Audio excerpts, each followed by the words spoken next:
আখিরাতের ময়দানে দুনিয়ার এই নারী আর জান্নাতি হুরদের মধ্যে একটা বিতর্ক হয়ে যাবে।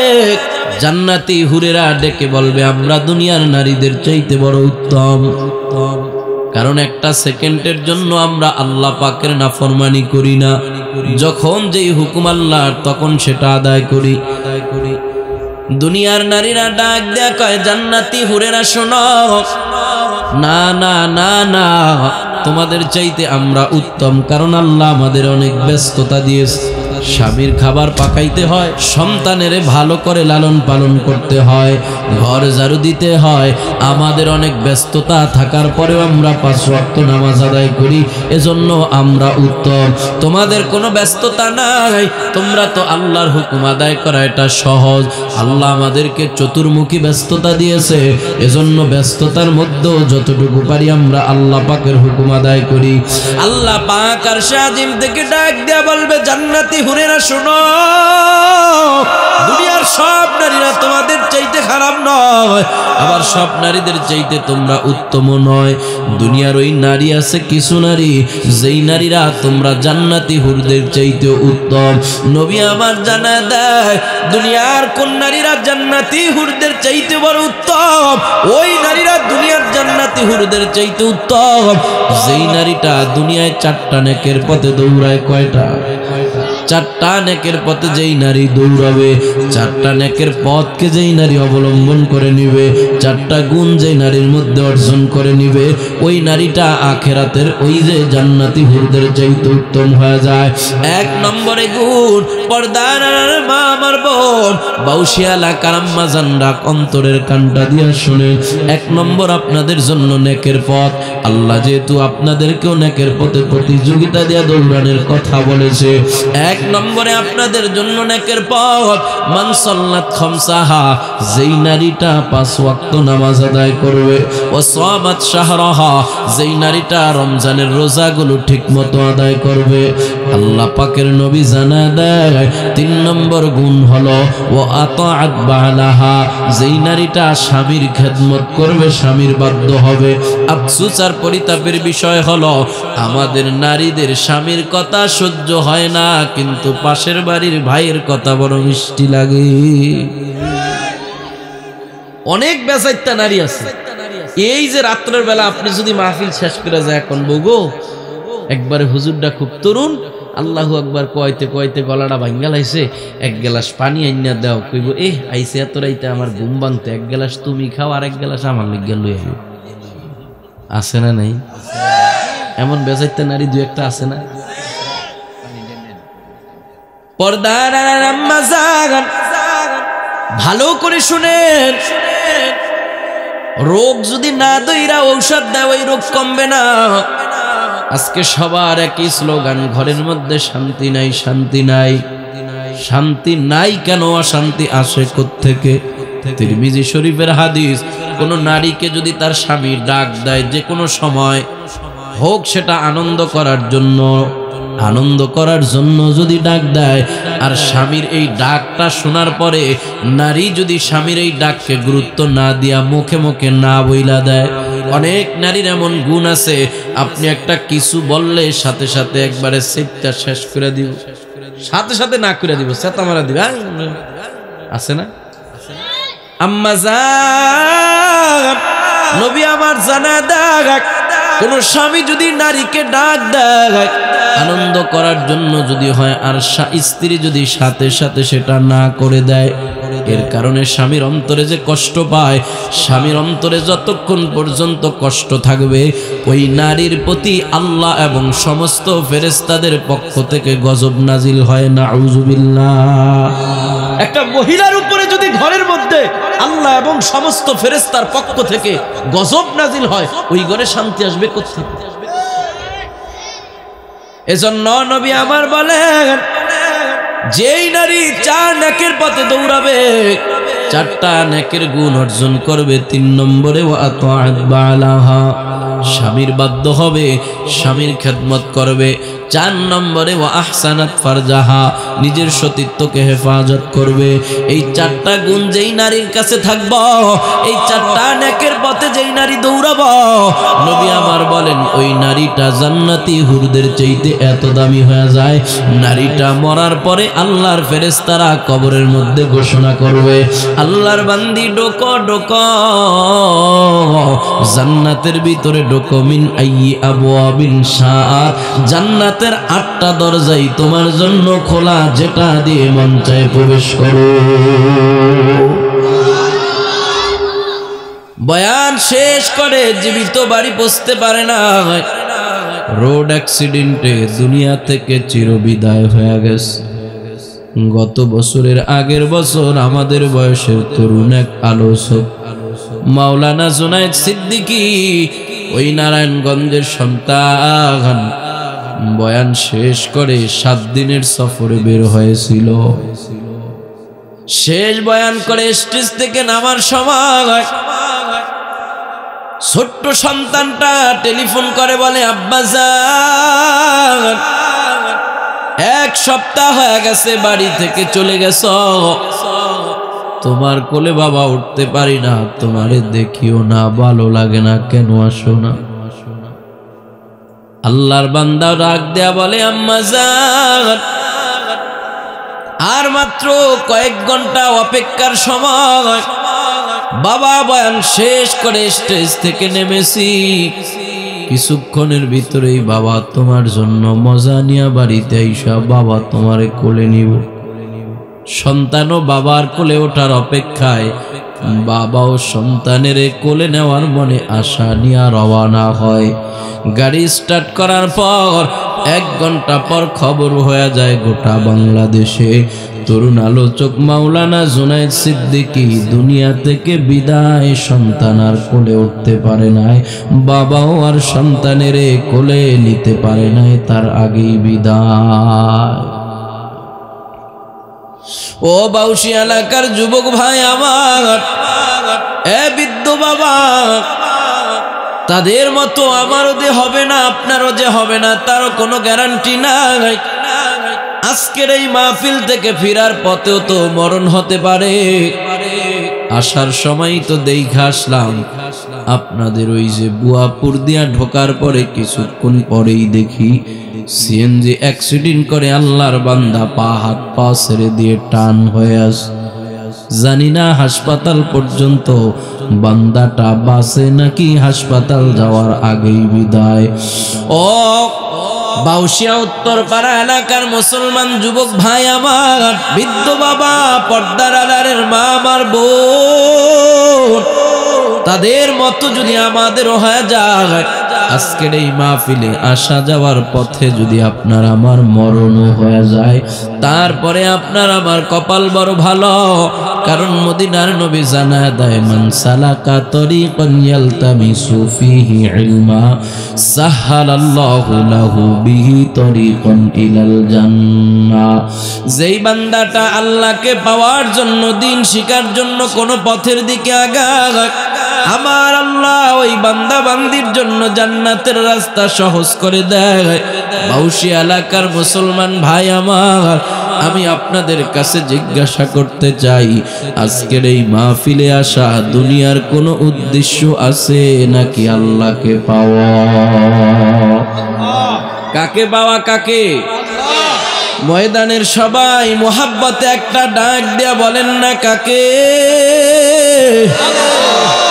আল্লাহকে পাওয়া যদি আপনার আমার উদ্দেশ্য হয়, দিন শিখা, দিনের জ্ঞান শিখাই যদি আজকের মাহফিলে আসা উদ্দেশ্য হয়, কোরআনের ছাত্র হয়ে যাওয়ার কারণে আপনার আমার কপালে তো ভালো। মাহফিলে আসা যাওয়ার পথেও যদি আপনার আমার মরণ হয়, আপনি আমি মরতে দেরি আছি, আপনার আমার জন্য জান্নাতের রাস্তা সহজ হতে দেরি নাই। আয় বেরাদার, জান্নাত দারুল বাকা বাকাউলে রব্বে খালিদিনা ফিহা মুদ্দাতে উমরে কে দর জান্নাত বাওয়াত কাইবা উকবা দাখিলে দোজখ বাওয়াত। আওয়াজ করে বলা যাবে কি আল্লাহু আকবার। এতগুলো মানুষ আল্লাহু আকবারের আওয়াজ নাই। মুসলমানরা আজকে ময়দানে বিড়ালের ভূমিকা পালন করতেছে, দুর্বলতা দেখাইতেছে। আর এই সুযোগে ওই যে উগ্র সংগঠন ইসকন নামে উগ্র সংগঠন, সন্ত্রাসী সংগঠন, আমার ভাই সাইফুল ইসলাম আলিফকে হত্যা করার দুঃসাহস দেখায়। ও মুসলমানেরা, আর কত ঘুমায় থাকবেন? আর কবে ঘুম ভাঙবে আপনাদের? এখনো আল্লাহু আকবারের স্লোগান দিতে মুসলমান ভয় পায়, লজ্জা পায়। মুসলমান তো কোনো বিড়ালের জাতি না, মুসলমান সিংহের জাতি। মুসলমানের নারায়ে তাকবীর আল্লাহু আকবারের বড় পাওয়ার। নারায়ে তাকবীরের স্লোগান দিয়ে মুসলমান এই বাংলার জমিন থেকে বহু নাস্তিককে বিতাড়িত করেছে, তাসলিমাকে বাংলা ছাড়া করেছে। নারায়ে তাকবীরের স্লোগান দিয়ে হাইকোর্টের সামনে থেকে মূর্তি সরাতে বাধ্য করেছে। নারায়ে তাকবীরের স্লোগান দিয়ে পর্দার বিরুদ্ধে আইন বাতিল করতে সক্ষম হয়েছে। মুসলমানেরা যদি ইমানি পাওয়ারে জাগ্রত হয়ে আবারও তাদের ইমানি চেতনা নিয়ে নারায়ে তাকবীর আল্লাহু আকবারের স্লোগান দেয়, এই বাংলার জমিনে নাস্তিক মুরতাদেরা আমার নবীকে মরুভূমির ডাকাত বলে গালি দিবে দূরের কথা, বাংলার জমিন ছেড়ে পালাইবার সুযোগটাও পাবে না। ঠিক কিনা? আওয়াজ করে বলে। এজন্য তাকবীরের আওয়াজ দিতে হবে জোরে জোরে। দেখছেন না ইন্ডিয়ার জমিনে 16-17 বছরের একটা মেয়ে মুস্কান আল্লাহু আকবারের ধ্বনি দিছে, একা ইমানের পাওয়ার নিয়ে ধ্বনি দিছে।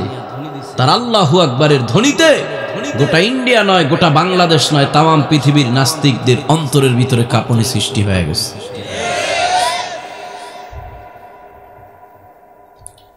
আল্লাহু আকবারের তাকবীরটা জুড়ে দেওয়া সুন্নত। আল্লাহু আকবার মানে কে বড়? আপনি আল্লাহকে বড় বললো আমার আল্লাহ বড়, আপনি আল্লাহকে বড় না বললো আমার আল্লাহ বড়। তবে আল্লাহ বলে নবী আপনার উম্মতের জানায়া দেখেন, ওরা যদি আমি আল্লাহকে বড় বলে ঘোষণা দেয়, আমি আল্লাহ তাদেরকে সম্মান আর ইজ্জতের দিক থেকে দুনিয়া আখিরাত উভয় জায়গায় বড় বানায় দিব। তো এই আওয়াজ কবে দিবেন আপনার আল্লাহু আকবারের আওয়াজ? মরার পরে। হ্যাঁ, মরার পরে। ওয়াবুদু রাব্বাকা হাত্তা ইয়াতিয়াকাল ইয়াকিন।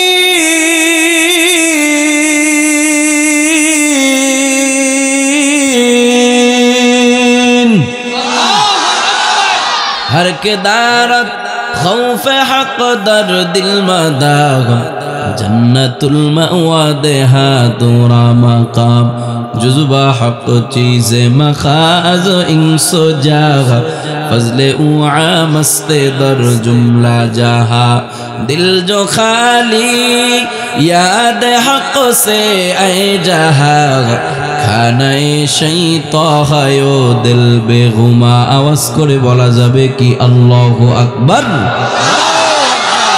আল্লাহ বলে গোলাম সুবহানাল্লাহ, আল্লাহু আকবারের আওয়াজ দুনিয়াতে বসেই কিন্তু তোমাকে দিতে হবে। আল্লাহকে ডাকার সময় কিন্তু দুনিয়াতেই আল্লাহকে ডাকতে হবে। আখিরাতে যায় আল্লাহকে ডাকলে তখন আর আল্লাহ ডাকে সাড়া দিবে না। অথচ দুনিয়ার জমিনে কোন গোলাম যদি আমার আল্লাহকে আল্লাহ বলে ডাক দেয়, আল্লাহ পাক তার আল্লাহ একবার আল্লাহ ডাকের জবাব কমপক্ষে 100 বার দান করে। একটা দিন আসবো এমন জাহান্নামের ভিতরে পইরা আল্লাহকে আল্লাহ আল্লাহ বলে ডাকবো, ইয়া হান্নান ইয়া মান্নান, আল্লাহকে ডাক দিব বান্দা, তখন আল্লাহ তোমার ডাকে সাড়া দিব না।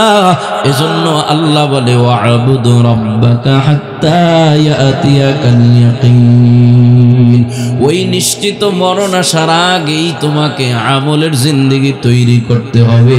মরণ আসলে আর আমল করার সুযোগ নাই। যদি আল্লাহ পাক সুযোগও দেয়া দেয়, আর কিন্তু আমল করার সুযোগ দিলেও আর ওই আমলে কোনো নেকি হবে না। সুযোগ যদি দেয়ও মরার পরে আল্লাহ পাক আমল করার, তাইলে নেকি কিন্তু হইব না। কিতাবের ভিতরে লেখেন, উদাহরণ দিতে গিয়া বুঝাইতে যায়, কিতাবের ভিতরে লেখেন আল্লাহর ওলি সফরে বের হয়, সফর থেকে ফেরার সময় হঠাৎ করে সামনে তাকায় বড় একটা কবরস্থান দেখা যায়, বিশাল বড় কবরস্থান। আল্লাহর বান্দাটা কবরস্থানটা দেখে তার জবান থেকে বের হয়ে যায় আল্লাহু আকবার। এত বড় কবরস্থান দেখে জবান থেকে আল্লাহু আকবারের আওয়াজ। বান্দাটা মনে মনে চিন্তা করে, এই কবরস্থানে এত মানুষ, এই মানুষগুলাই তো একদিন এই পথের প্রতীক ছিল, এরাই তো একদিন এই পথের প্রতীক ছিল। এই যে দ্বিতীয় বার্ষিকী মাহফিল, এমন কত আছে গত বছর মাহফিলে ছিল, এইবার নাই। এই মানুষগুলাই আবার 1 বছর 2 বছর পরে পরে দেখা যাবে, আর পাওয়া যাবে না। আল্লাহর বান্দাটা চিন্তা করে এবার কবর জিয়ারতের উদ্দেশ্যে কবরের দিকে আগায়। 1 পা 2 পা 3 পা করে কবরের দিকে আগায়। যে মাত্র কবর জিয়ারতের উদ্দেশ্যে একটা কবরের কাছে যায় দাঁড়ায়, অমনি ভাবে তাকায় দেখে ওই কবরের থেকে মাওলা পাকের কোরআনের তেলাওয়াতের আওয়াজ। আল্লাহর বান্দা আশ্চর্য হয়ে যায়, কি ব্যাপার, কবরের মধ্যে থাকবে মরা মানুষ, মুর্দা লাশ, সেখানে আল্লাহ তেলাওয়াতের আওয়াজ শোনা যায় কিভাবে? আশ্চর্যের বিষয় না? তো আশ্চর্যের বিষয় দেখলে সুবহানাল্লাহ বলা সুন্নত। তো ওই লোক তো আল্লাহওয়ালা লোক। আমরা হাঁটার সময় যখন রাস্তার মধ্যে উষ্টা খাই, তখন আমাকে মুখ দিয়া বাইর হয়ে যায় ওরে মা, হ্যাঁ ওরে বাবা। আর আল্লাহওয়ালাদের জবান থেকে বের হয় ওরে আল্লাহ, ইন্না লিল্লাহ।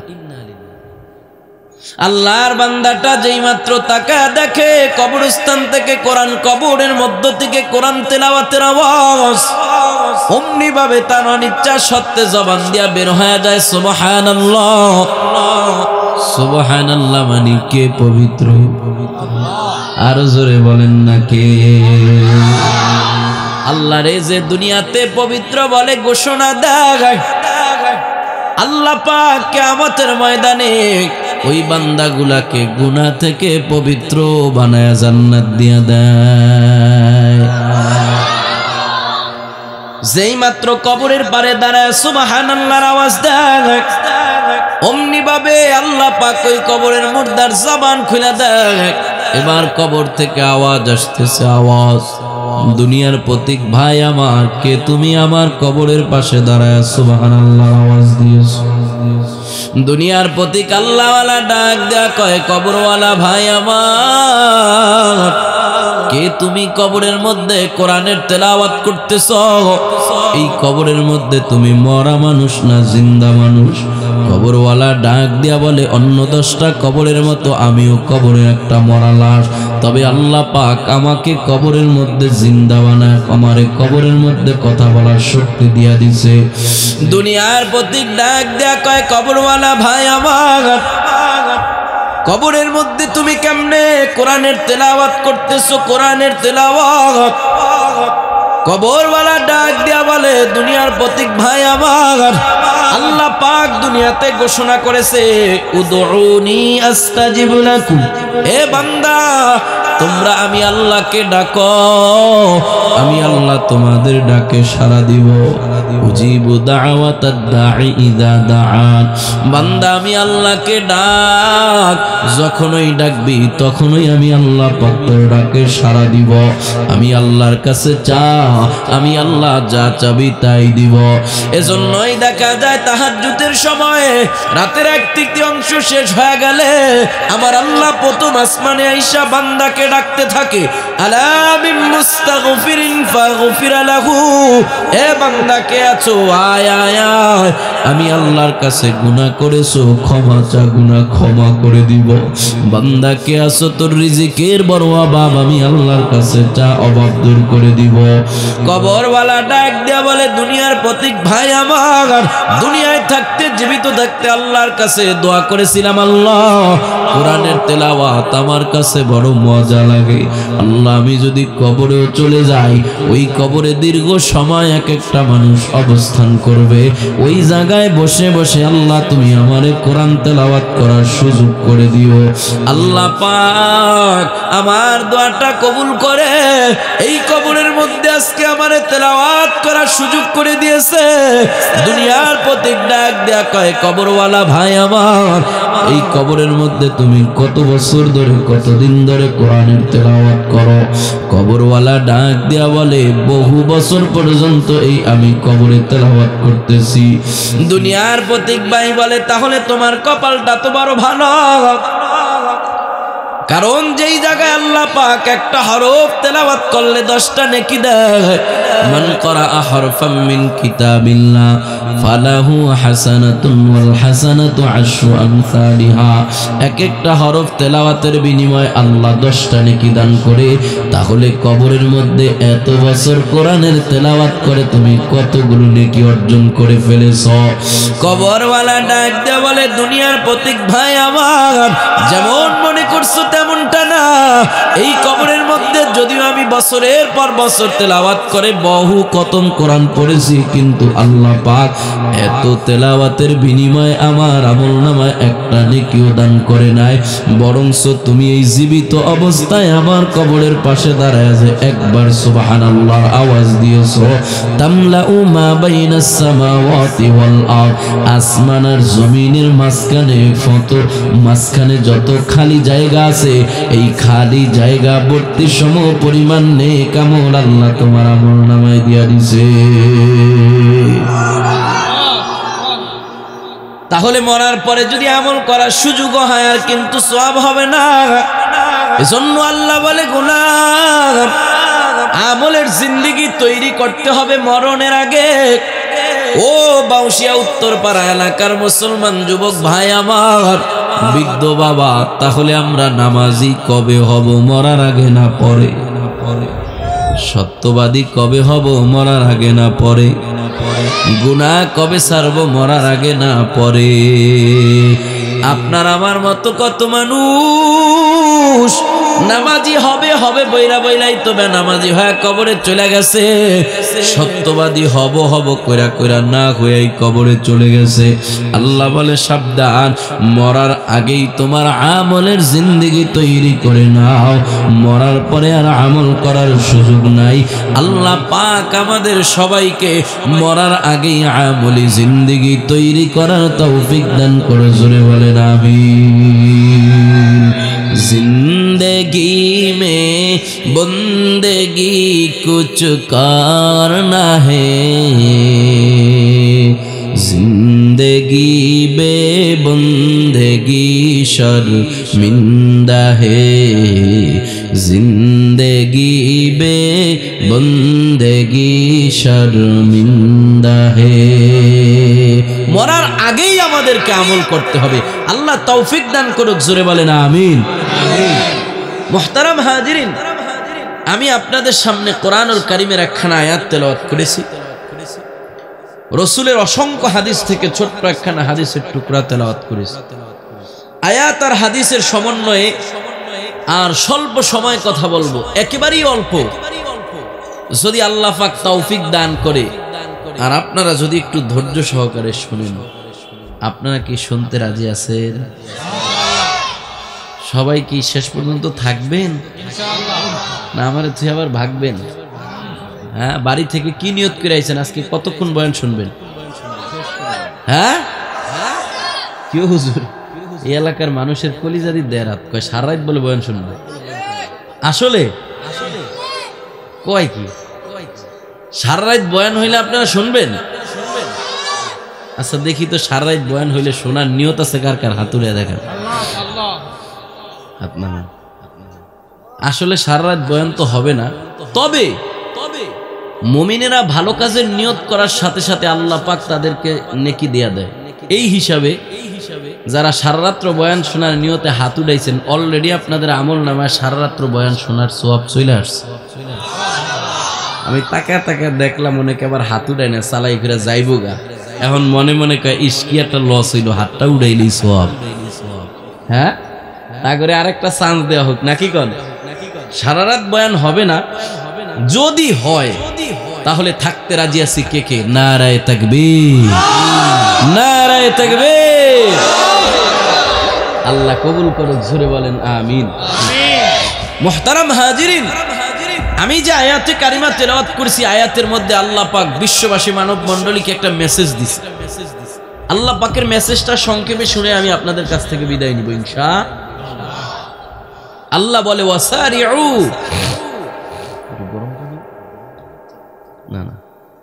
ওয়াসারিউ, ও বিশ্ববাসী মানব মণ্ডলী, সবাই মিলে প্রতিযোগিতা দিয়া দৌড়াও।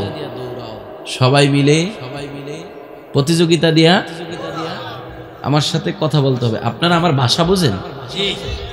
আগে এই মাসালা হল করে লি, কারণ ভাষা না বুঝলে তো হুজুর বয়ান বুঝবো না, ঠিক না?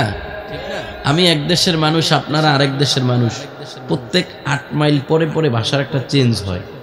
আপনাদের দেশে এই পানিরে কি কন? এই পানি যা নোয়াখালী হয়ে গেছে, কি চেঞ্জ আছে না? আপনারা যদি আমার ভাষা না বোঝেন তাহলে তো বয়ান বুঝবেন না। গত বছরের আগের বছর মাহফিলে গেছিলাম লালমনিরহাট, অনেক দূর না? ঢাকা, গাজীপুর, শ্রীপুর মাহফিল শেষ করে রওনা দিছি। 3 দিনের সফর ছিল। যাইতে যাইতে একবারে ফজরের আগ মুহূর্ত, তো ড্রাইভারে বললাম গাড়িটা থামাও, আমি একটু জরুরত সারবো, আমার প্রস্রাবে ধরছে আর কি।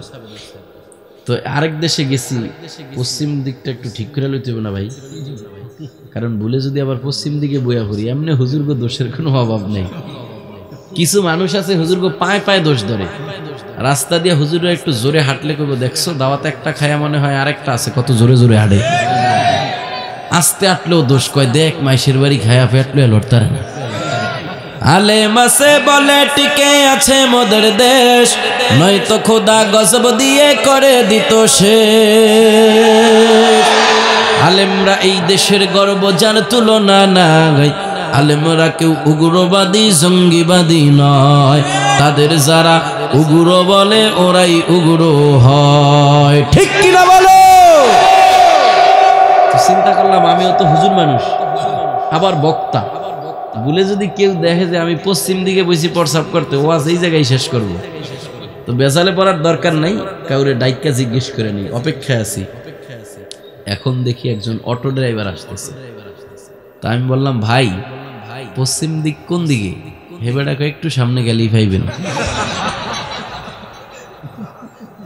তো আমার ভাষা বুঝছে, আমার ভাষাও বোঝে নাই, আমার পশ্চিম দিকে দেখাইতে পারে না, আমি পুরা বিপদে প্রস্রাবও করতে পারতেছি। তো ওই বেটার মতো আপনারা যদি আমার ভাষা না বোঝেন তাহলে এটা বিপদ না? আমি বয়ান করবো একটা, বাড়িতে যে আমল করবেন আর একটা। আমি খুব মুস ভিজায় পানি খাওয়া মাকরু, আপনারা বাইজা করবেন টোস ভিজায় পানি খাওয়া মাকরু। সমস্যা আছে না নাই? তাহলে আমার ভাষা কি আলহামদুলিল্লাহ বোঝা যায়? যদি বুঝে থাকেন তাহলে বলেন, আল্লাহ সবাইরে মিলা প্রতিযোগিতা দিয়া কি দিতে বলছে? আরো জোরে বলেন। আল্লাহ দৌড় দিতে বলছে, আপনারা দৌড় দিতে রাজি নি? কোন দিকে দৌড় দিবেন?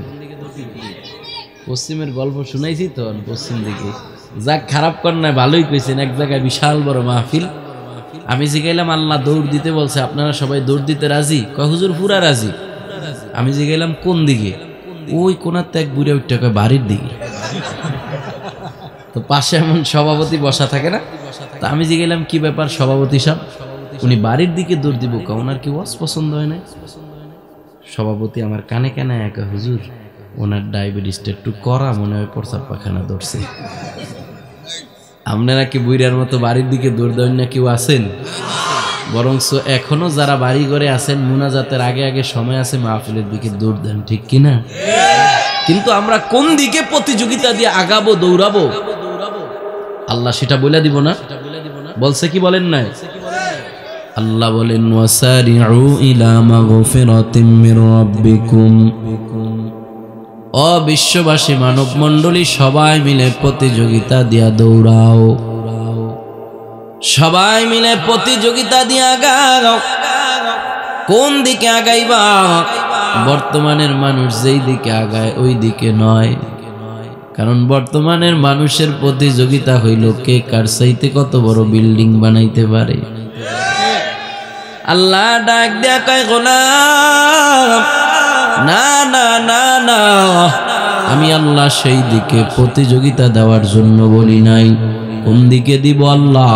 আল্লাহ বলে ইলা মাগফিরাতিম মির রাব্বিকুম, তোমরা তোমাদের রবের মাগফিরাতের দিকে প্রতিযোগিতা দিয়ে আগাও। আওয়াজ করে যদি জিজ্ঞাসা করেন হুজুর মাগফিরাত কাকে বলা হয়, মুফাসসিরিনে ইকরাম মাগফিরাতের দুইটা অর্থ লিখেছেন। এক নম্বরে মাগফিরাতের অর্থ হলো নেক আমল। আওয়াজ করে বলা যাবে কি কি আমল? নেক আমল আমাদের দরকার আছে না নাই? নেক আমল আমাদের কেন দরকার? অন্য আয়াতে আল্লাহ বলেন ইন্নাল্লাযীনা আমানু ওয়া আমিলুস সলিহাতি কানাত লাহুম জান্নাতুল ফিরদাউসি নুজুলা, নিশ্চয়ই যারা ঈমান আনবে আর নেক আমল করবে, ঈমান আর নেক আমলের বিনিময়ে আল্লাহ পাক তাদেরকে জান্নাতুল ফিরদাউস দান করবে।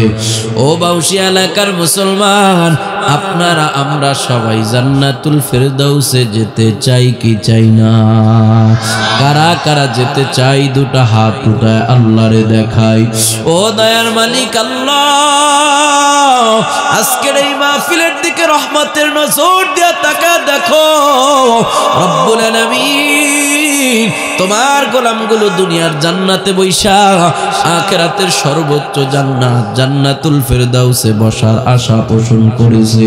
আল্লাহ দুনিয়ার জান্নাতের জন্য যেমন কবুল করেছো, এই দুনিয়ার জান্নাতে বসার উসিলা করে রব্বুল আলামিন আমাদের সবাইকে এইভাবে আখিরাতের সর্বোচ্চ জান্নাত জান্নাতুল ফিরদাউসে বসার সুযোগ করে দিও। জোরে বলেন আমিন।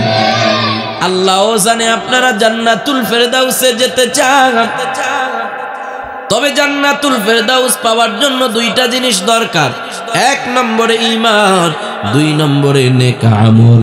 ঈমান আর নেক আমল বলেন কয়টা? জান্নাতুল ফিরদাউস পাওয়ার জন্য কয়টা জিনিস দরকার? এক নম্বরে ঈমান, দুই নম্বরে নেক আমল। ঈমান আমাদের সবার আছে না নাই? যদিও একটু দুর্বল আর কি। হ্যাঁ, ঈমান আছে না নাই? তবে একটু দুর্বল। কচু পাতার পানি যেমন করে টলমল, এই জমানার ঈমান হায়রে তেমনি দুর্বল। ঈমান আমার এত দুর্বল, এত দুর্বল, আমার ঈমান এখনো আমার মিথ্যা থেকে বাঁচাইতে পারে না। আমার ঈমান এখনো পর্যন্ত আমারে ধোঁকাবাজির ব্যবসা থেকে বাঁচাইতে পারে না। ঈমান আমার এত দুর্বল, মক্কা শরীফ যায় হজ করার পরে সেজদা দিয়া দিয়া কপালে দাগ ফরায়া ফেলাইছে, কিন্তু এখনো পর্যন্ত সমাজে সুদ ঘুষের ব্যবসা থেকে বাঁচাইতে পারে না। আছে না নাই? এজন্য আল্লাহ বলে আমিনু কামা আমানান নাস। ঈমান আনো সাহাবীদের মতো শক্তিশালী ঈমান। সাহাবীদের ঈমান এত শক্তিশালী, সাহাবীরা ঈমানের পাওয়ার দিয়া সমুদ্রের উপর দিয়া ঘোড়া দৌড়ে চলে গেছে। সুবহানাল্লাহ। দুর্বল হলেও ঈমান আমাদের আছে।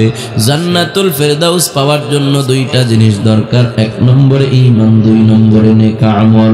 ঈমান আমাদের সবার দুর্বল হলেও আছে, এবার আমাদের নেক আমল দরকার। আর দুনিয়াতে যার যেই জিনিস দরকার সে ওই জিনিসের দিকেই দৌড়ায়। জান্নাতুল ফিরদাউস পাওয়ার জন্য বাউশিয়া এলাকার মানুষের যেহেতু নেক আমলের দরকার, এজন্য আল্লাহ বলে সবাই মিলে প্রতিযোগিতা দিয়া দৌড়াও দৌড়াও। মাগফিরাতের এক নম্বর অর্থ অনুযায়ী সবাই মিলে প্রতিযোগিতা দিয়া নেক আমলের দিকে দৌড়াও। কোন দিকে? নেক আমলের দিকে দৌড়াবেন ইনশাআল্লাহ। নামাজ পড়া নেক না গুনাহ? পাঁচ ওয়াক্ত নামাজের দিকে দৌড়াইনি। ও যুবক, কুয়াকাটা, কক্সবাজার, সমুদ্র সৈকত, সিলেট, জাফলং, কম পথে তুমি দৌড়াও না রে বাবা। যুবকদের সংগঠন, আলোর দিশারি মানব কল্যাণ সংগঠন, কম পথে তুমি দৌড়াও নাই, কম পিকনিকে তুমি যাও নাই, কিন্তু তোমার ঘরের পাশে মালিকের ঘর, মসজিদে তুমি 5 ওয়াক্ত নামাজে দৌড়াইতে পারো না। সব পথ তুমি চিনলা, আল্লাহ পাকের ঘরের পথটা তুমি এখনো চিনো না। কত মুরব্বী আছে দোকানে যায় সন্ধ্যাবেলা একদিন চা খাওয়া মিস হয় না, কিন্তু মসজিদে যাইতে পারে। 60 বছর 70 বছর বয়স হয়ে গেছে, আপনি মনে করেন 70 বছরের বড় হয়ে গেছে। আরে না, 70 বছরের কবরের কাছাকাছি চলে গেছে। যুবক, তোমার কম বয়সের কত যুবক কবরে চলে গেছে। খেলার সাথী, পড়ার সাথী কত যুবক কবরে চলে গেছে। তাদের কবরে আজকে বড় বড় গাছ জন্মায় গেছে। এখনো রাতের বেলা তুমি কানের মধ্যে ইয়ারফোন দিয়া গান শুনতে শুনতে রাতের বেলা ঘুমাইতেছো। ফজর না পড়ে এখনো তুমি ঘুমাও। কে জানে জোহরের সময় তোমার জানাজা হয়ে যাইতে পারে। কেমন করে ঘুমাও তুমি, কেমন করে ঘুমাও তুমি, ফজর করে কাজা।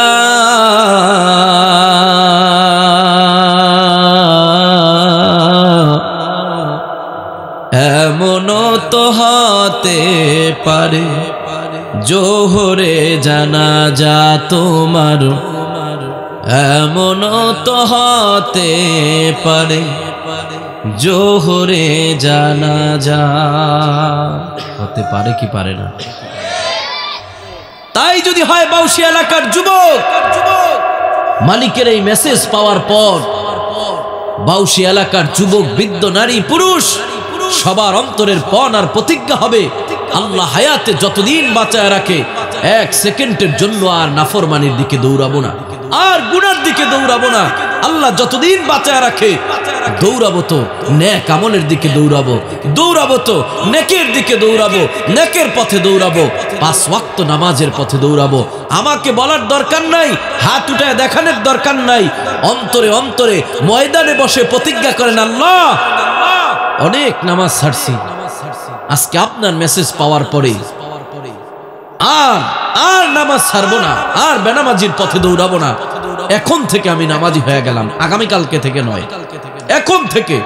অন্তরে যদি পণ আর প্রতিজ্ঞা করতে পারেন যে এখন থেকে আমি নামাজি হয়ে গেলাম, আগামী ফজরের ওয়াক্ত হওয়ার আগে যদি আপনার মরণ হয়, আল্লাহ পাকের কাছে বেনামাজি নয় নামাজি হয়ে উঠবেন ইনশাআল্লাহ।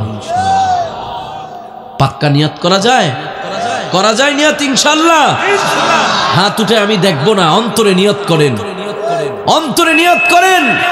আর 1 ওয়াক্ত নামাজ ছাড়বো না। একটা মানুষ যদি এই নিয়ত করতে পারেন, আর 1 ওয়াক্ত নামাজ ছাড়বো না, আজকে থেকে দৌড়াবো তো 5 ওয়াক্ত নামাজের পথে দৌড়াবো। কুয়াকাটা, কক্সবাজার থেকে আমারে কেউ ডাকে নাই, কেউ একদিন ডাকে নাই। আল্লাহর ঘরের মসজিদ থেকে 5 ওয়াক্ত আমারে প্রতিদিন ডাকতেছে। আমারে ডাইকা আল্লাহর ঘরের পথে দৌড়াইতে পারতেছে না। আর বিনা ডাকে, বিনা দাওয়াতে আমি টাকা খরচ করে চলে যাই। ওই পথে মরণ হলে কোনো গ্যারান্টি নাই আমি জান্নাতি হব। বরং আল্লাহর পথে দৌড়ানো অবস্থায় যদি আমার মরণ হয়ে যায়, আল্লাহ বলে সে আমার জিম্মাদারিতে হয়ে যায়। আমার ঘরের দিকে দৌড়ানো অবস্থায় যদি কারো মরণ হয়, মসজিদের দিকে যাওয়া অবস্থায় যদি কারো মরণ হয়, ওই বান্দাটা ফাহুয়া ফি জিম্মাতিল্লাহ, আল্লাহর জিম্মায় চলে যায়। আর যে বান্দাটা আল্লাহর জিম্মায় চলে যায়, আল্লাহর জিম্মা থাকা অবস্থায় বান্দা মরতে দেরি, আল্লাহ বলে ফাদখালাহুল্লাহুল জান্নাহ, আমি তারে জান্নাতে পৌঁছাইতে দেরি না। 5 ওয়াক্ত নামাজ পড়বো ইনশাআল্লাহ। একজন মানুষও যদি আজকে 5 ওয়াক্ত নামাজি হয়ে যায়, আলোর দিশারি মানব কল্যাণ সংগঠনের আজকের এই মাহফিল, আজকের এই আয়োজন, এত মানুষের কষ্ট করা, তাহলেই সার্থক হবে। খালি পুরুষেরাই দৌড়াইব নেকের দিকে, পুরুষেরা, মহিলাকে দৌড়ানোর দরকার নেই। হ্যাঁ, আমাকে মহিলারা নেকের দিকে দৌড়ায়নি, সব দৌড়াই দি বাজারে। এত ঠিক ঠিক করেন না। বাজারে মহিলা দৌড়ায়, এটা মহিলার দোষ না, পুরুষের দোষ। কয় হুজুর কথা হনে না, শুনবো কেমনে? বিয়া করার সময় নেককার দেখা করেন নাই, বাপের টিয়া আছে, যৌতুক নিয়ে বিয়া করছে। যৌতুক নিয়া বিয়ে করে বড় লোকের মাইয়া, বাবার টাকার জোরে বউয়ে ঘুরায় কানে দইরা রে, ঘুরায় কানে দইরা। বউয়ের কথায় ওঠে বসে, যদিও কানে মোচড় খায়। হায় রে হায়, দুঃখে পরাণ যায় বর্তমানের মানুষদেরই কি যে হইল। হায় ওরে হায় রে হায়। এই যুবকরা, প্রতিজ্ঞা করো, নিয়ত করো, এই যৌতুক নামক পায়খানা খাওয়া না, যৌতুক নিবা না বিয়ার সময়। নিয়ত করা যায়? রাজি আছি? কে কে রাজি আছি? হাত উড়ায় দেখাই। মুরব্বী চাচায় হাত উড়ায় দিছে, দেখছা? হাত নামান, হাত নামান। হাসেন কা, হাসেন কা, হাত নামান। উনি এই নিয়তে হাত উড়াইছে, ওনার ছেলের যখন বিয়া করাইব ওই সময় যৌতুক নিব না, অথবা যদি নিজে আরেকটা করে তো সমস্যা আছে নি কোনো? পর্দার আম্মা জান, আলোর দিশারি মানব কল্যাণ সংগঠনে এসেছেন। মানব কল্যাণ সংগঠনের আজকের এই মাহফিলে এসেছেন, অনেক দূর দূরান্ত থেকে কষ্ট করে এসেছেন। আপনাদেরকে 4টা নেকের পথ আজকে বলে দিব। 4 নেকের পথে যদি কোনো নারী দৌড়াইতে পারে, ওই নারীটা জান্নাতি হুরদের চাইতে উত্তম হয়ে যায়। আখিরাতের ময়দানে দুনিয়ার এই নারী আর জান্নাতি হুরদের মধ্যে একটা বিতর্ক হয়ে যাবে। জান্নাতি হুরেরা ডেকে বলবে, আমরা দুনিয়ার নারীদের চাইতে বড় উত্তম। কারণ একটা সেকেন্ডের জন্য আমরা আল্লাহ পাকের নাফরমানি করি না। যখন যেই হুকুম আল্লাহর, তখন সেটা আদায় করি। দুনিয়ার নারীরা ডাক দেয়া কয়, জান্নাতি হুরেরা শোনো, না না না না, তোমাদের চাইতে আমরা উত্তম। কারণ আল্লাহ আমাদের অনেক ব্যস্ততা দিয়েছে। স্বামীর খাবার পাকাইতে হয়, স্বামীর খাবার পাকাইতে হয়, সন্তানের ভালো করে লালন পালন করতে হয়, ঘর ঝাড়ু দিতে হয়। আমাদের অনেক ব্যস্ততা থাকার পরেও আমরা 5 ওয়াক্ত নামাজ আদায় করি, এজন্য আমরা উত্তম। তোমাদের কোনো ব্যস্ততা নাই, তোমরা তো আল্লাহর হুকুম আদায় করা এটা সহজ। আল্লাহ আমাদেরকে চতুর্মুখী ব্যস্ততা দিয়েছে, এজন্য ব্যস্ততার মধ্যেও যতটুকু পারি আমরা আল্লাহ পাকের হুকুম আদায় করি। আল্লাহ পাক আর শাজিম থেকে ডাক দেয়া বলবে, জান্নাতি হুরেরা শোনো, দুনিয়ার সব নারীরা তোমাদের চাইতে খারাপ নয়, আবার সব নারীদের চাইতে তোমরা উত্তম নয়। দুনিয়ার ওই নারী আছে কিছু নারী, যেই নারীরা তোমরা জান্নাতি হুরদের চাইতে উত্তম। নবী আমার জানা দেয়, দুনিয়ার কোন নারীরা জান্নাতি হুরদের চাইতে বড় উত্তম, ওই নারীরা দুনিয়ার জান্নাতি হুরদের চাইতে উত্তম। যেই নারীটা দুনিয়ায় 4টা নেকের পথে দৌড়ায়। কয়টা? 4টা নেকের পথে যেই নারী দৌড়াবে, 4টা নেকের পথকে যেই নারী অবলম্বন করে নিবে, 4টা গুণ যেই নারীর মধ্যে অর্জন করে নিবে, ওই নারীটা আখিরাতের ওই যে জান্নাতি হুরদের চাইতে উত্তম হয়ে যায়। 1 নম্বরে গুণ, পর্দার মা আমার বোন, বাউশিয়ালা কারাম্মা জানরা অন্তরের কানটা দিয়া শুনে, 1 নম্বর আপনাদের জন্য নেকের পথ। আল্লাহ যেহেতু আপনাদেরকেও নেকের পথে প্রতিযোগিতা দিয়া দৌড়ানোর কথা বলেছে, 1 নম্বরে আপনাদের জন্য নেকের পথ, মান সাল্লাত খামসাহা, যেই নারীটা 5 ওয়াক্ত নামাজ আদায় করবে, ও সামাত শাহরাহা, যেই নারীটা রমজানের রোজাগুলো ঠিকমতো আদায় করবে। আল্লাহ পাকের নবী জানা দেয় 3 নম্বর গুণ হলো ও আতাআত বালাহা, যেই নারীটা স্বামীর খেদমত করবে, স্বামীর বাধ্য হবে। আফসোস আর পরিতাপের বিষয় হলো, আমাদের নারীদের স্বামীর কথা সহ্য হয় না, কিন্তু পাশের বাড়ির ভাইয়ের কথা বড় মিষ্টি লাগে। অনেক বেজাইত্যা নারী আছে। এই যে রাত্রের বেলা আপনি যদি মাহফিল শেষ করে যায়, এখন বগো একবারে হুজুরটা খুব তরুণ, আল্লাহু আকবার কইতে কইতে গলাটা ভাঙ্গা লাইছে, 1 গ্লাস পানি আইনা দাও। কইব, আইছে এত রাইতে আমার ঘুম ভাঙতে, 1 গ্লাস তুমি খাও আর 1 গ্লাস আমার লিগা লই আইও। আছে না নাই? এমন বেজাইত্যা নারী 2-1টা আছে না? পর্দার আম্মা জান, ভালো করে শুনেন, রোগ যদি না দইরা ঔষধ দেয় ওই রোগ কমবে না। আজকে সবার একই স্লোগান, ঘরের মধ্যে শান্তি নাই, শান্তি নাই। শান্তি নাই কেন? অশান্তি আসে কোত্থেকে? তিরমিজি শরীফের হাদিস, কোন নারীকে যদি তার স্বামী ডাক দেয় যে কোনো সময় হোক, সেটা আনন্দ করার জন্য যদি ডাক দেয়, আর স্বামীর এই ডাকটা শোনার পরে নারী যদি স্বামীর এই ডাককে গুরুত্ব না দিয়া মুখে মুখে না বইলা দেয়, অনেক নারীর এমন গুণ আছে, আপনি একটা কিছু বললে সাথে সাথে একবারে সেটটা শেষ করে দিব, সাথে সাথে না করে দিব, সেটা মারা দিবে, আছে না? আম্মা জান, নবী আমার জানা দেখ, কোন স্বামী যদি নারীকে ডাক দেয় আনন্দ করার জন্য যদি হয়, আর স্ত্রী যদি সাথে সাথে সেটা না করে দেয়, এর কারণে স্বামীর অন্তরে যে কষ্ট পায়, স্বামীর অন্তরে যতক্ষণ পর্যন্ত কষ্ট থাকবে, ওই নারীর প্রতি আল্লাহ এবং সমস্ত ফেরেশতাদের পক্ষ থেকে গজব নাজিল হয় না। আউযুবিল্লাহ। একটা মহিলার উপরে যদি ঘরের মধ্যে আল্লাহ এবং সমস্ত ফেরেশতার পক্ষ থেকে গজব নাজিল হয়, ওই ঘরে শান্তি আসবে কোথায়? এজন্য নবী আমার বলেন, যেই নারী 4 নেকের পথে দৌড়াবে, 4টা নেকের গুণ অর্জন করবে। 3 নম্বরে ওয়া আতাআত বালাহা, স্বামীর বাধ্য হবে, স্বামীর খেদমত করবে। 4 নম্বরে ওয়া আহসানাত ফারজাহা, নিজের সতীত্বকে হেফাজত করবে। এই 4টা গুণ যেই নারীর কাছে থাকবে, এই 4টা নেকের পথে যেই নারী দৌড়াবে, নবী আমার বলেন ওই নারীটা জান্নাতি হুরদের চাইতে এত দামি হয়ে যায়, নারীটা মরার পরে আল্লাহর ফেরেশতারা কবরের মধ্যে ঘোষণা করবে, আল্লাহর বান্দি ডোকো ডোকো, জান্নাতের ভিতরে ডোকো, মিন আইয়ি আবওয়াবিন শাআ, জান্নাতের 8টা দরজাই তোমার জন্য খোলা, যেটা দিয়ে মন চায় প্রবেশ করো। পর্দার আম্মা জান, 4টা নেকের পথে আপনারা দৌড়ান। আর পুরুষেরা কোন নেকের পথে দৌড়াইবে? বললাম নামাজ পড়তে, শুধু কি নামাজ পড়াই নেকের পথ? আল্লাহর নবী বলেন না না, নেকের পরিচয় জানো, মা আতাকুমুর রাসূলু ফাখুযুহু ওয়া মা নাহাকুম আনহু ফান্তাহু। আল্লাহর নবী যেটা আপনার আমার জন্য করণীয় হিসাবে নিয়ে এসেছে ওটা করা নেক, আবার যেটা বর্জনীয় হিসাবে নিয়ে এসেছে ওটা বর্জন করা নেক। তার মানে আল্লাহর হুকুম মানা, আল্লাহ পাকের নাফরমানি থেকে বাঁচা, এই দুইটার সমন্বয় নেক। বলবেন হুজুর কোনটা নেক আর কোনটা গুনাহ বুঝবো কেমনে? নবী আমার বলে তোমাদের মাঝখানে 2টা নেকের পথ রেখে গেলাম, তারাকতু ফীকুম আমরাইন, তোমাদের মাঝে 2টা নেকের পথ রেখে গেলাম, এই 2টাই নেকের পথ, এই 2টা সারা সবকিছু গুমরার পথ। 1 নম্বরে কিতাবুল্লাহ, 2 নম্বরে সুন্নাতে রাসূল।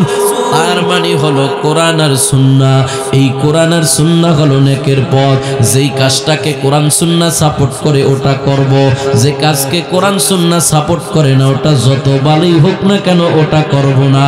তার মানে কোরআন সুন্নাহ যেখানে, বাউশিয়ার মুসলমানেরা সারা জীবন থাকবে। আল্লাহর নবী বলে ইন্নাকুম তাহইয়াউনা কামা তামুতুন, যে কাজ অবস্থায় দুনিয়াতে মানুষ মরবে, ওই কাজ অবস্থায় হাসরের ময়দানে উঠবে। আল্লাহ বলে গোলাম, সবাই মিলে প্রতিযোগিতা দিয়া নেকের পথে দৌড়াও, যে কোনো একটা নেক কাজ অবস্থায় তোমার মরণ হয়ে যাবে। ইয়া আইয়ুহাল্লাযীনা আমানুত্তাকুল্লাহ ওয়াবতাগু ইলাইহিল ওয়াসিলা, এ ঈমানদারেরা আমি আল্লাহকে ভয় করো এবং ওসিলা তালাশ করো। কিসের ওসিলা? নাজাতের ওসিলা। ওসিলার 1 নম্বর অর্থ হলো নেক আমল। আর আল্লাহ বলে সবাই মিলে প্রতিযোগিতা দিয়া সারাটা জিন্দেগি নেকের দিকে দৌড়াও, যে কোনো একটা নেক অবস্থায় তোমার মরণ হয়ে যাবে, ওই নেকটাই তোমার নাজাতের জন্য উসিলা হয়ে যাবে।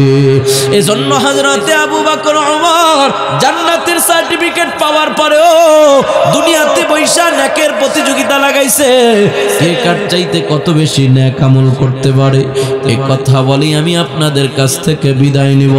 আল্লাহর রাসূলের শেষ অবস্থা, একেবারে শরীরটা যখন অসুস্থ হয়ে যায়, পায়ের উপরে ভর করে আমার নবী দাঁড়াইতে পারে না, এমন সময় নবী ডাক দিয়া তার চাচাতো ভাই ফজল ইবনে আব্বাস, ওই ফজল ইবনে আব্বাসকে ডেকে বলে, ফজল আমার একটু মসজিদে নববীর সামনে নিয়ে চলো, চলো চলো মসজিদে নববীর সামনে আমার একটু নিয়ে দাঁড় করায় দাও, মদিনার মানুষগুলার সাথে আমি একটু কথা বলতে চাই। রাসূলের চাচাতো ভাই ফজল ইবনে আব্বাস নিজের ঘাড়ের উপরে ভর করাইয়া করাইয়া আমার নবীকে মসজিদে নববীর সামনে নিয়ে দাঁড় করা দেয়। আমার নবী মসজিদে নববীর সামনে দাঁড়ায় সমস্ত সাহাবী এবং মদিনার লোকদেরকে বলে, এ মদিনার লোকেরা শোনো, কে আছো তোমাদের মধ্যে যে আমার কাছে কোনো পাওনা পাও, কোনো ঋণ পাও, এমন যদি কেউ থাকো দাঁড়ায় যাও। আমি নবীর শরীরটা বড় খারাপ, বলা যায় না কোন সময় আমি নবী তোমাদের কাছ থেকে বিদায়। নবী আমার ডাক দিয়া বলে, কে আছো বলো, আমি নবীর কাছে কোনো পাওনা পাও, কোনো ঋণ পাও। একজন সাহাবী দাঁড়ায় কই, ইয়া রাসূলুল্লাহ 4টা দিরহাম আমি আপনার কাছে পাওনা। নবী আমার বলে, কিভাবে পাও একটু স্মরণ করায় দাও। নবীর সাহাবী ডাক দেয়া কয়, নবী গো, কোনো একদিন আপনার কাছে একজন ভিক্ষুক এসেছিল ভিক্ষা চাওয়ার জন্য, দেওয়ার মতো কিছু ছিল না। ও পয়গম্বর, আপনি আমার কাছ থেকে 4টা দিরহাম ঋণ নিয়ে তারপরে তাকে ভিক্ষা দিয়েছেন, ওই 4টা দিরহাম আমি আপনার কাছে পাওনা আছি। নবী আমার ডাক দেয়া কয়, ফজল দাও দাও, সাহাবীর এই 4টা দিরহাম পরিশোধ করে দাও। নবী এবার কান্নামাখা কণ্ঠে ভারাক্রান্ত হৃদয়ে আবারও দাঁড়ায় গেছে। ডাক দেয়া কয়, মদিনার লোকেরা দাঁড়াও, এমনকি এই জায়গায় কেউ আসনি যে আমার কথার মাধ্যমে কোনো আঘাত পেয়েছো, আমার জবানের মাধ্যমে কোনো আঘাত পেয়েছো, আমার আচরণের মাধ্যমে কেউ কষ্ট পেয়েছো, এমন কেউ থাকলেও দাঁড়ায় যাও, আজকে তোমার সেই পাওনাটাও পরিশোধ করে দিব। আমি নবী কথার কাজের মাধ্যমে কেউ কি আঘাত পেয়েছো কিনা দাঁড়াও, আমি নবী সেই আঘাতের পাওনাও পরিশোধ করে দিতে চাই। কারণ বান্দার হক নিয়ে আমি কবরে যেতে চাই না। হুকুকুল ইবাদের মামলাটা বড় কঠিন মামলা। একজন সাহাবী দাঁড়ায় কয়, নবী কোনো একদিন যুদ্ধের ময়দানে আপনি আপনার গোড়ার উপরে দাঁড়াইয়া আপনার চাবুকটারে নাড়াইতেছিলেন, আপনার অজান্তে আপনার চাবুকের একটা বাড়ি আইসা আমার পিঠের মধ্যে লাইগা যায়। ও পয়গম্বর, ওই যে আপনার অজান্তে চাবুকের একটা বাড়ি, চাবুকের একটা আঘাত আইসা আমার গায়ে লাইগা যায়, ওই আঘাতটা আমি আপনার কাছে পাওনা আছি। যদি অনুমতি দেন তাহলে আপনার গায়ে একটা চাবুকের আঘাত দিয়ে আমি আমার পাওনাটা, ঋণটা পরিশোধ করে নিব। নবী আমার ডাক দেয়া কয়, সাহাবী কোনো সমস্যা নাই, আমার ওই চাবুকটা এখনো ফাতেমার ঘরে রাখা আছে, আমি আনায়া তোমার হাতে দিয়া দেই, তুমি ওই চাবুক দিয়া আমি নবীর গায়ে আঘাত করে তুমি তোমার ঋণ পরিশোধ করে নাও। এমন কথা শোনার পর হযরত আবু বকর ময়দান থেকে দাঁড়া গেছে। এ নবীর সাহাবী সাবধান, না না না না, আমি আবু বকরের সামনে তুমি আমার নবীর চাবুকের আঘাত দিতে পারবা না। তুমি তো জানো আমি আমার নবীরে কতটা ভালোবাসি, কতটা পছন্দ করি। হিজরতের সময় 6 মাস পূর্বে শুধু ইঙ্গিত করেছিল আবু বকর হিজরত করা লাগতে পারে। এই ইঙ্গিত পাওয়ার পর আমি আবু বকর রাতের বেলা বিছানার সাথে পিঠ লাগায় ঘুমাই না। 6 মাস পর্যন্ত আমার দরজার সাথে ট্যাক লাগায় দাঁড়ায় রইছি, যাতে করে নবী রাতের বেলায় সামরে ডাক দিলে আর দেরি না হয়। নবী ডাক দিতে দেরি, আমি আবু বকরের যেন লাব্বাইক বলতে দেরি হয় না। কারণ আবু বকর ঘুমায় গেলে লাব্বাইক বলতে দেরি হবে, দরজা খুলতে দেরি হবে, আমার নবীর এই দিক দিয়ে ক্ষতি হয়ে যাইতে পারে, নবী দাঁড়ায় থাকতে বড় কষ্ট হবে। এতটুকু কষ্ট যে আবু বকর নবীর সহ্য করতে পারবো না বলে 6 মাস পর্যন্ত দাঁড়া দাঁড়া ঘুমায় কাটাইছি। ওই নবীরে তুমি আমার সামনে আঘাত করবা, না না না না, আমি আবু বকর সহ্য করতে পারবো না। আবু বকর এবার সাহাবীর সামনে পিঠ পাইতা দিয়া কয়, সাহাবী নাও নাও নাও, যদি মন চায় আবু বকরের পিঠে আঘাত করো, তারপরেও আমার নবীরে মাইরো না। ওমর ডাক দেয়া কয়, নবীর সাহাবী ওমরের ব্যাপারে তো ভালোই জানো, ওমরের তরবারি যদি একবার খাপ থেকে আলাদা হয়ে যায় কল্লা থাকবে না। সাবধান আমার নবীরে আমি ওমরের সামনে মারতে পারবো না। আমি ওমর তোমার সামনে পিঠ পাইতা দিলাম, যদি মন চায় আমি ওমরের মারো, আমার নবীরে মারতে পারবা না। নবী আমার ডাক দেয়া কয়, আবু বকর ওমর পাগলামি করো না, সাহাবীর ঋণ সাহাবীকে পরিশোধ করে নিতে দাও। নবী ডাক দেয়া কয়, ফজল যাও যাও বাড়িতে যাও, ফাতেমার ঘরে যাও, ফাতেমার ঘরে যায় আমার চাবুকটা রাখা আছে, চাবুকটা নিয়ে আসো। হযরতে ফজল ইবনে আব্বাস ফাতেমার ঘরে যা নবীর চাবুকটা নিয়ে যেই মাত্র বের হইতেছে, অমনি ভাবে ফাতেমা ডাক দেয়া কয়, ফজল বাবার শরীরটা বড় খারাপ, অসুস্থ অবস্থায়, বাবা তো এখন যুদ্ধে যাওয়ার কথা না, তাহলে বাবার যুদ্ধের চাবুক নিয়ে তুমি কেন ঘর থেকে বের হও? ফজল চোখের পানি সাইরা দেয়া কয়, ফাতেমা এই চাবুক দিয়ে আজকে তোমার বাবা কোনো যুদ্ধে যাবে না, শত্রুর মোকাবেলাও করবে না, বরঞ্চ তোমার বাবার চাবুক দিয়া তোমার বাবার একজন সাহাবী তোমার বাবার পিঠের মধ্যে আঘাত করে তোমার বাবার থেকে ঋণ পরিশোধ করে নিব। এমন কথা শোনার সাথে সাথে ফাতেমার জবানে চিৎকারের আওয়াজ। ফাতেমা কান্না করে আর কয়, ফজল বাবার কোন সাহাবী এত নিষ্ঠুর হয়ে গেল রে, আমার এতিম বাবার শরীরটা বড় খারাপ, বাবা আমার ভালো করে পায়ে ভর দিয়ে হাঁটতেও পারে না, আমার ওই বাবাটারে কে জানি মারবো, তার কি একটু মায়া নাই, আমার বাবা বড় এতিম, আমার বাবার আপন বলতে এখন আমি ছাড়া আর কেউ নাই, আমার বাবা কেমন এতিম জানো, আমার বাবা জীবনে তার বাবারে দু চোখে দেখে নাই, বাবা ডাকের মধ্যে যে কি মজা আমার বাবা সেটা জানে না, কারণ মায়ের গর্ভে থাকা অবস্থায় আমার বাবা তার বাবারে হারায়। মাত্র 6 বছর বয়সে আমার বাবারে ছোট রাইকা তার আম্মা জান বিদায়। কাফের মুশরিকরা আমার এতিম বাবারে পায়া কম কষ্ট দেয় নাই। আবু জাহেল আমার বাবার গায়ের উপরে উটের নারী বুড়ি চাপায়া দিত, খানায় কাবার সামনে মাঝে মধ্যে আমার বাবার গলার মধ্যে কাপড় লাগায় এত জোরে টান দিত, আমার বাবার জিহ্বাটা বের হয়ে যাইত, এত সুন্দর চেহারাটা রক্তে লাল বর্ণের হয়ে যাইত।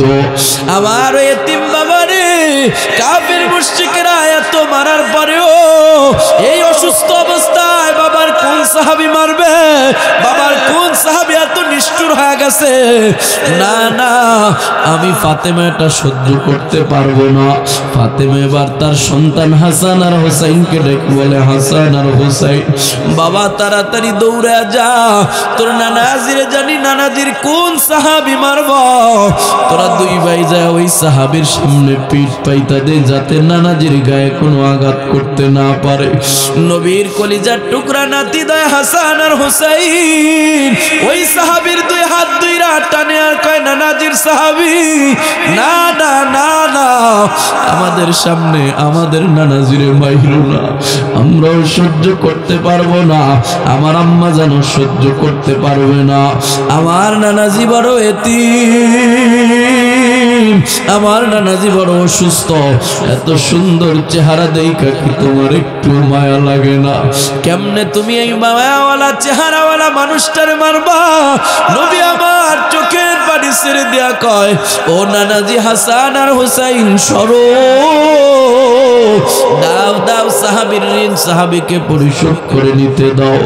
নবীর কলিজার টুকরা নাতিদয় হাসান আর হোসাইন বলে, নানাজির সাহাবী আমি হাসান আমার ভাই হোসাইন দুই ভাই দুইটা পিঠ তোমার সামনে পাইতা দিলাম, সকাল থেকে সন্ধ্যা, সন্ধ্যা থেকে সকাল, যতক্ষণ মন চায় আমাদের দুই ভাইকে তুমি আঘাত করো, তারপরও আমার নানাজির গায়ে একটা আঘাত করো না, সহ্য করতে পারবো না, আম্মা জানো সহ্য করতে পারবে না।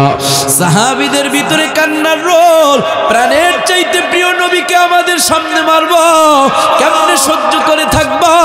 নবী আমার সাহাবীদের সাহাবীরা পাগলামি করো না, বান্দার হকের মামলা বড় কঠিন, দাও তার ঋণ পরিশোধ করে নিতে দাও।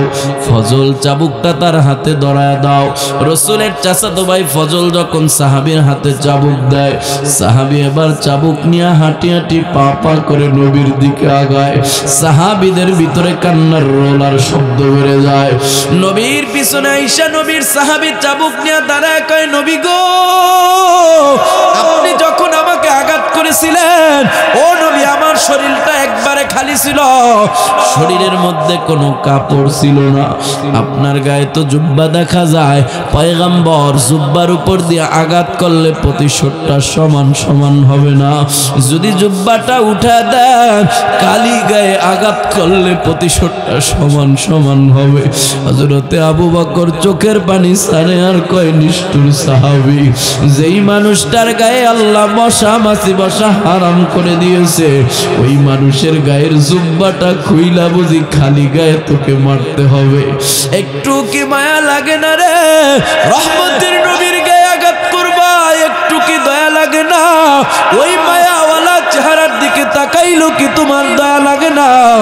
আমার নবী কয়, সাহাবী কোনো সমস্যা নাই, নাও নাও নাও নাও। আমি নবী আমার পিঠের চাপড়টা উঠায় দিলাম, আমার গায়ের জুব্বাটা উঠায় দিলাম, নাও খালি গায়ে তুমি আমারে আঘাত করো।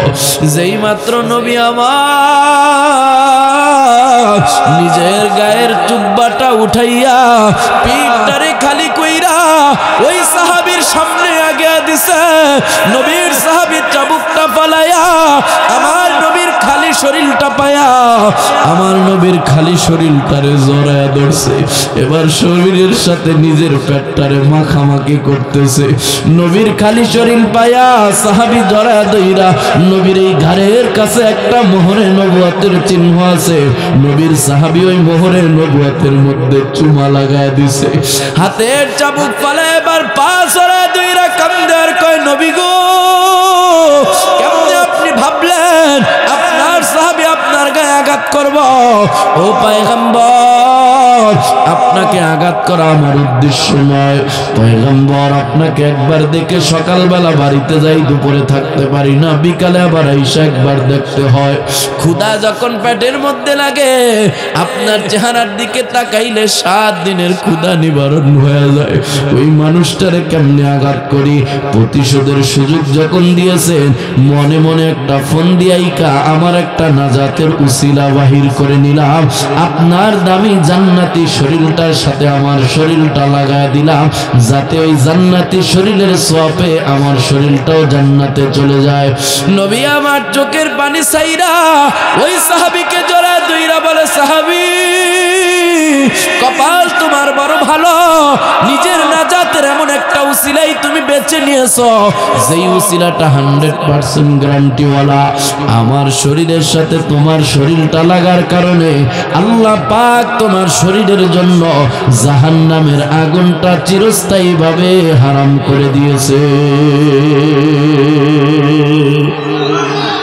রহমতে আলম নবী, নবী দো জাহান, সাহাবীরা নবীর প্রেমে হইল কুরবান। বলেন, সাহাবীরা নবীর প্রেমে। উস্তুনে হান্নানা ছিল খেজুর গাছের নাম, যেথায় বসে খুতবা দিতেন রাসূল আকরাম। তোমরা আরো শুনবানি সুন্দর কাহিনী, জান্নাতীদের রুমে রুমে আমার নবীর নাম। সাহাবী নিজের নাজাতের একটা উসিলা নেক আমল বানায় নিছে, যেই নবীর দিকে তাকানো নেক, ওই নবীরে জড়ায় ধইরা সাহাবী জান্নাতি হয়ে গেছে। বাউসি এলাকার মুসলমানরা বলতে পারেন, হুজুর আমরা কেমনে নবীরে জড়ায় ধরব? আমরা তো নবীরে পাই নাই, নবীর যুগে জন্ম নেই নাই। আবু বকর নবীরে পায় জান্নাতি হয়ে গেছে, ওমর নবীরে পায় জান্নাতি হয়ে গেছে, নবীর সাথে জান্নাতে থাকার সুযোগ হয়ে গেছে।